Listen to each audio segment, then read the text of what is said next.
লুকমান আলাইহিসসালাতু ওয়াস সালাম তিনি তার সন্তানকে সূরা লুকমানের মধ্যে 10টি উপদেশ দিয়েছেন। 13 নম্বর আয়াতে আল্লাহ বলছেন, ইয়া বুনাইয়া, হে আমার প্রিয় বৎস, লা তুশরিক বিল্লাহ, তুমি আল্লাহর সাথে কাউকে শরীক করবে না। কোনো একজন আল্লাহর সৃষ্টিকে মহান আল্লাহ তাআলার বরাবর মনে করবে না, সমকক্ষ মনে করবে না। আমাদের বাংলাদেশে একটা জাগরণের সঙ্গীত আমরা শুনতে পাই, চল চল চল ঊর্ধ্বগমন বাধামদল, এই ধরনের একটা সঙ্গীত রয়েছে। সেই গানে একটা লাইন আছে, মোরা বিধাতার মতো নির্ভয়। বলেন বিধাতা মানে কে? আল্লাহ। তো যারা সংগ্রাম করছে তারা তাদের মাঝে স্পিরিট আনার জন্য এই লাইনটা বলছে। এক পর্যায়ে তারা বলতেছে যে আমরা বিধাতার মতো আল্লাহর মতো নির্ভয়, আল্লাহর কোনো যেভাবে ভয় নাই আমাদেরও সেরকম ভয় নাই। জানি না এই কথাটা কোথায় গিয়ে পড়েছে। আমার যদি বুঝার ভুল হয় তাহলে যারা জানেন আমাকে বুঝাই দিতে পারেন, আমি শুধরে নেব। তবে আমি যেটা বুঝলাম এটা আপনাদের সাথে আমি শেয়ার করলাম। তাহলে আমরা বিধাতার মতো নির্ভয়, এটা আল্লাহ তাআলার সমকক্ষ করে ফেলা হলো। যদি কোনো সৃষ্টিকে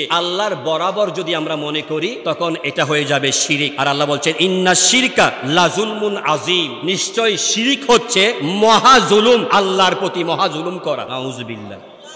আমি আপনার প্রতি জুলুম করতে পারি, আপনি আমার উপর জুলুম করতে পারেন, এটা কোনো মতে বাঁচা যায়। কিন্তু কেউ যদি কোনো শিরিক করে, কোনো সৃষ্টিকে আল্লাহর বরাবর মনে করে, সমকক্ষ মনে করে, সেই যেন আল্লাহর প্রতি জুলুম করলো। নাউযুবিল্লাহ।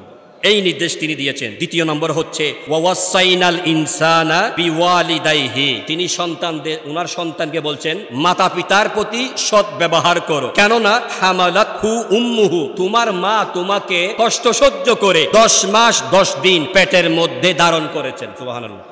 তোমার মা যেহেতু তোমাকে পেটে ধারণ করেছেন, গর্ভ ধারণ করেছেন, তুমি সেই গর্ভধারিণী মায়ের সাথে উত্তম ব্যবহার করো, সৎ ব্যবহার করো। এটা হচ্ছে দ্বিতীয় নম্বর নির্দেশ। এগুলাকে বিশ্লেষণ করতে গেলে অনেক সময় চলে যাবে, শুধুমাত্র আমি অল্প সময়ের মধ্যে এই 10টি নসিহতের কথা বলবো ইনশাআল্লাহ। এরপরে তিনি বলছেন, ইয়া বুনাইয়া আকিমিস সালাত, হে পুত্র তুমি সব সময় ফরজ সালাত আদায় করবে। এরপর হচ্ছে ওয়া'মুরুনা বিল মারুফ ওয়া আনহু আনিল মুনকার, তুমি নিজে ভালো কাজ করবে, আরেকজনকে ভালো কাজের জন্য অনুপ্রাণিত করবে, নিজে মন্দ কাজ থেকে বিরত থাকবে, আরেকজনকে বিরত থাকার জন্য নসিহত করবে। এরপরে বলছেন ওয়াসবির আলা মা আসাবাকা ইন্না যালিকা মিন আজমিল উমুর, যখন তুমি কোনো বিপদে পড়ো সর্বোচ্চ ধৈর্য ধারণ করো। সুবহানাল্লাহ।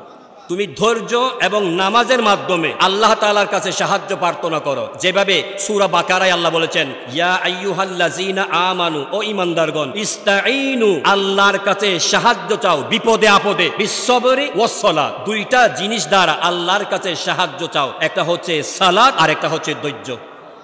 এখন আমরা এখান থেকে শিক্ষা পেলাম, যদি আমার সামনে কোনো বিপদ মুখোমুখি হয়, ওই অবস্থায় উজু করে 2 রাকাত নামাজ আদায় করব, এরপরে সর্বোচ্চ ধৈর্য ধারণ করে আল্লাহর কাছে সাহায্য প্রার্থনা করব। দেখবেন মহান আল্লাহ এই 2টার বদৌলতে এই বিপদ থেকে ওই মানুষটাকে মুক্তি দান করবেন। সুবহানাল্লাহ। এরপর বলছেন ওয়ালা তুসাইর খাদ্দাকা লিন্নাস, অহংকার বশত করে মানুষকে অবজ্ঞা করো না। অহংকার বশত করে মানুষকে অবজ্ঞা করার প্রচলন মুসলমানদের মধ্যে অনেক দেখা যায়। আমার সম্পদের পাহাড় আছে, আমার 8-10 জন সন্তান আছে, আমি সবচাইতে বেশি শিক্ষিতবান, পুরো সোসাইটিতে আমি সম্মানিত ব্যক্তি, এই ধরনের ইগু যাদের কাজ করে তারা সব সময় নিজেকে অহংকার বশত হয়ে বশীভূত হয়ে আরেকজনকে তুচ্ছতাচ্ছিল্য করে ব্যবহার করে, দুর্ব্যবহার করে। নাউযুবিল্লাহ। তাহলে এখানে বলা হচ্ছে ওয়ালা তুসাইর খাদ্দাকা লিন্নাস, অহংকার বশত মানুষকে তুচ্ছ তাচ্ছিল্য করবে না, অবজ্ঞা করবে না, সবার সাথে সমানভাবে উত্তম ব্যবহার করবে। সুবহানাল্লাহ। এরপর হচ্ছে ওয়ালা তামশি ফিল আরদি মারাহান, পৃথিবীতে খর্ব ভরে পদাচরণ করো না। হাঁটার সময় একদম মাটি কাঁপিয়ে অনেকেই হাঁটাহাঁটি করে, আবার অনেকেই বুক ফুলিয়ে হাঁটাহাঁটি করে, অনেকেই হাত পা চতুর্দিক দিয়ে যেমন ইচ্ছে তেমন করে চলাফেরা করে। এই ধরনের বদ অভ্যাস আমাদের অনেকের রয়েছে। এখানে বলা হচ্ছে ওয়ালা তামশি ফিল আরদে, জমিনে পদচারণ করো না, হাঁটাহাঁটি করিও না। কিরকম? মারাহান, গর্বভরে, অহংকার বশত করে, যেটাকে চট্টগ্রামের আঞ্চলিক ভাষায় বলা হয় গাদ্দারি করে। এই শব্দ বললাম, কেউ কি কষ্ট পেয়েছেন? এটা ইজি ভাবে বোঝার জন্য বললাম। অর্থাৎ অহংকার করে, গাদ্দারি করে, নিজেকে একটা কিছু মনে করে রাস্তার ঠিক মাঝখানে যেমন ইচ্ছে তেমন করে হাঁটবে না। তোমার পিছনে অনেক মানুষ রাস্তা পারাপার করতে পারছে না, অথবা তোমার পিছনে গাড়ি দাঁড়িয়ে আছে, জ্যাম আটকে গেছে, তুমি বিশাল এক মহান নেতা।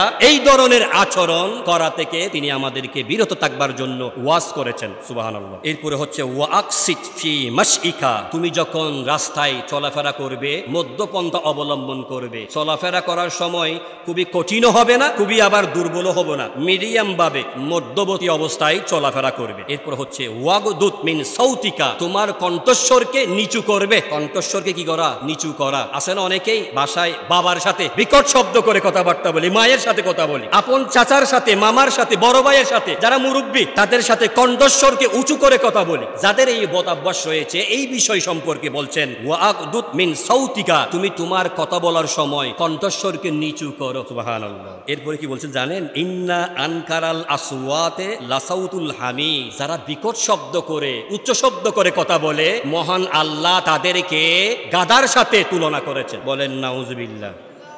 এটা আমার কথা নয়। হামির মানে হচ্ছে গাদা, সৌতুন মানে হচ্ছে স্বর, শব্দ, আওয়াজ। ইন্না আনকারাল আসওয়াদে লাসাউতুল হামির, পৃথিবীতে সবচাইতে সর্বপেক্ষা অপ্রীতিকর, শুনতে খারাপ লাগে শব্দ হচ্ছে কোনটা? গাদার আওয়াজ। যারা বিকট শব্দ করে কথাবার্তা বলবে তাদের আওয়াজগুলো, তাদের স্বরগুলোকে গাদার আওয়াজের সাথে তুলনা করা হয়েছে কোরআনে কারীমে। নাউজুবিল্লাহ। আল্লাহ আমাদেরকে বানাইছেন শ্রেষ্ঠ জীব হিসেবে। এখন আপনার সিদ্ধান্ত, আপনি কি মানব জাতির কাতারে থাকবেন না গাধা হয়ে যাবেন? আমরা কোনটা হব?